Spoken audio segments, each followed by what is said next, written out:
course about customer relationship management or CRM. First of all, some literature. This course is quite strongly related to the first book called Customer Relationship Management, a database approach, written by Kumar and Reinhardt. I wrote 3 books about loyalty management, in French, la fidélisation client. So for those who speak French, and if you're more interested into loyalty management, you might read these 2 books.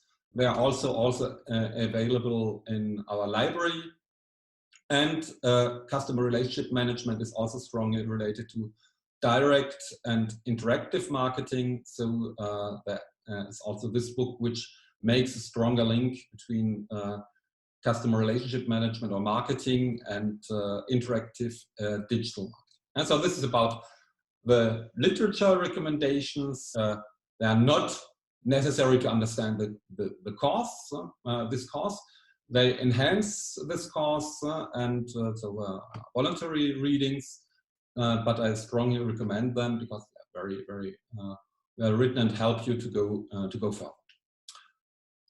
This is our agenda. So today we will start with chapter 1, the introduction. It's an introduction about what is marketing, what is CRM, how CRM integrates into marketing, how database marketing is used, what is customer value.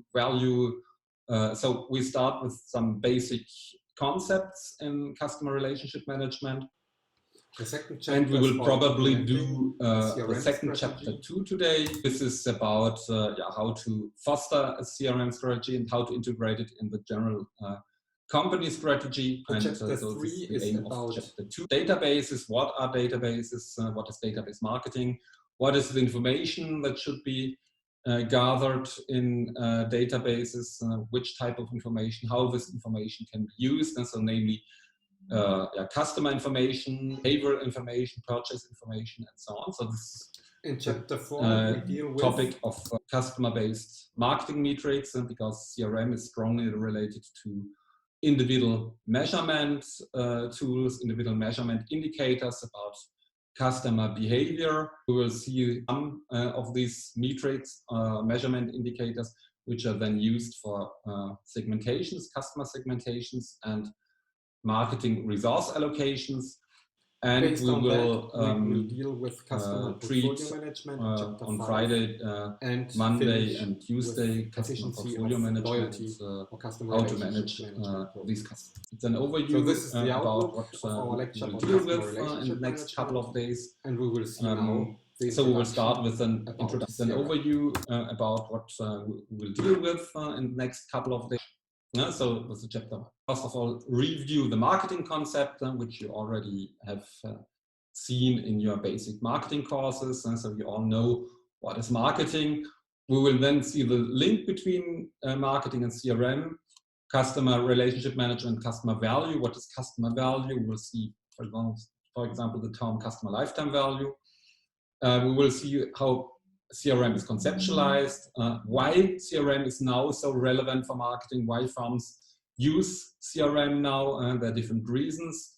And then we will see database customer value management.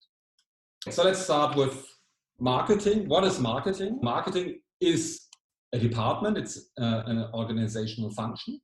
So like human resources management function, the finance department, and so on. So it's a function in the firm using a set of processes, and these processes or actions, these actions aim at creating and delivering value to customers. More recently with CRM, managing customer relationships so that the organization will realize benefits. Marketing, so it's a function, but the aim of marketing is to create value for the customer by creating products or services. So a service is an immaterial product at a given price via a price policy, by communicating about offer, this product or service, and by making it available in an adequate distribution channel. So these are what we call the classical marketing mix, which you also know with the 4 Ps. So P like product, price, promotion for communication, and place for retail. This is how marketing was traditionally viewed for a long time. More recently, 10 to 20 years ago, things changed. The firms thought that to create value, they have to establish a personalized relationship with their customers to enhance the value.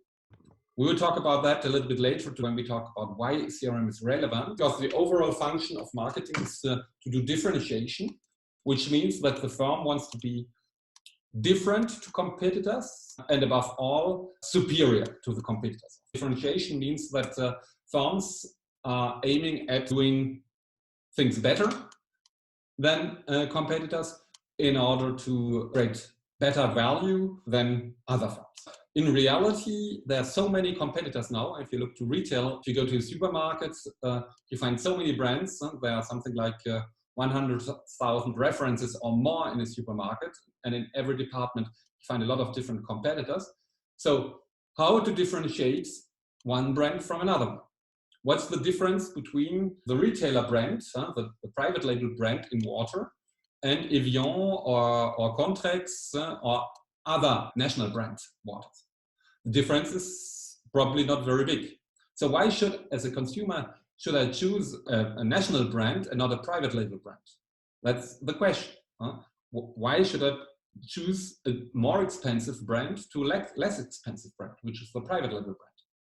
Basically, I have no reason. It should be better quality, superiority of the offer. If I have better quality, then I pay a higher price. This should create differentiation. But in reality, it's less and less the case, which brings a lot of problems to national brands. Or if you look at a completely other domain, mobile phones. What is the difference between different mobile phones, smartphones we have, between LG, between Samsung, between Huawei now from China? They're all based on similar technologies. So how to make the choice? So how to make most customers do the choice due to price reasons? That's not a good marketing, because if customers choose because of the price, then there's no differentiation, because all products are similar. So how to make, or if you take a computer, Lenovo, Dell, Asus, Acer, they're all quite similar. Why should I choose Asus and not Acer, or not HP, Hewlett-Packard? Basically, they're so similar that finally the price becomes an important differentiation or choice criteria. What I want to say by that is that in most domains, our choices are guided less by real marketing reasons, because all products are now quite similar and substitutable, but rather by price reasons. And so the value is not so created in this way that customers really perceive superior benefits. And that is why I come to the second part of the definitions, managing customer relationships. So how today, as we have seen, as most product offers are very similar and not differentiable for customers, relationships matter. Today, customer relationships become a tool next to the marketing mix to differentiate one offer from another one. In other words, why should we choose a more expensive product if it's not superior?